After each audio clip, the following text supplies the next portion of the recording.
伫桃园有一名国中7年级的学生摕到全国学生美术比赛漫画的得优，说互网前质疑讲是咧画图考试这过路人有帝王条款，却引起无共款声音的讨论。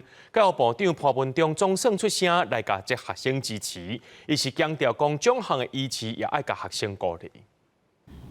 高中7年级的学生以帝王条款为主题创作，摕下112学年度全国学生美术比赛高中组红仔画得优奖。学校原本伫面册显出文理，却是引来网友批评。有性格小调，15早起重新伫面册显出文理来祝福。 他在绘画创作是让我们值得肯定的。我们就觉得学校只是贴一个恭贺孩子得奖的文章，造成大家社会舆论的互相的讨论的过程。 我们要表达这个事件，让我们表达说我们感到歉意的地方。显出这个文理说明学生创作动机甲灵感，要学生的感言，讲会快乐来创作落去。校长转达，迄种的学生比大人想的较乐观正向，也过对家己选择社会议题来创作，就是引发这么大效应，就是无想到的。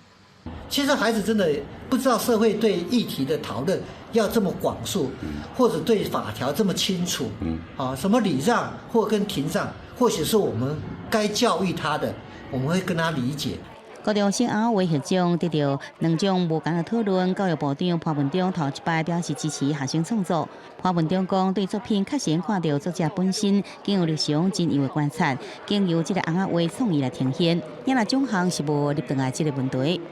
教育部的态度，就是支持学生能够在这个创作上的表现，它相关的这些创作的内容，并没有违反简章里面所提到的有临摹啦或抄袭的这个现象。我想这样的奖项要维持，也应该给学生鼓励。 根据全国学生美术比赛办法，除非互人检举是模仿抄袭，代替人写确认才会入批这奖项。因那办法一日开始就讲，上重要就是原创性加独特性，就是咧强调囡仔创作的自由。记者综合报道。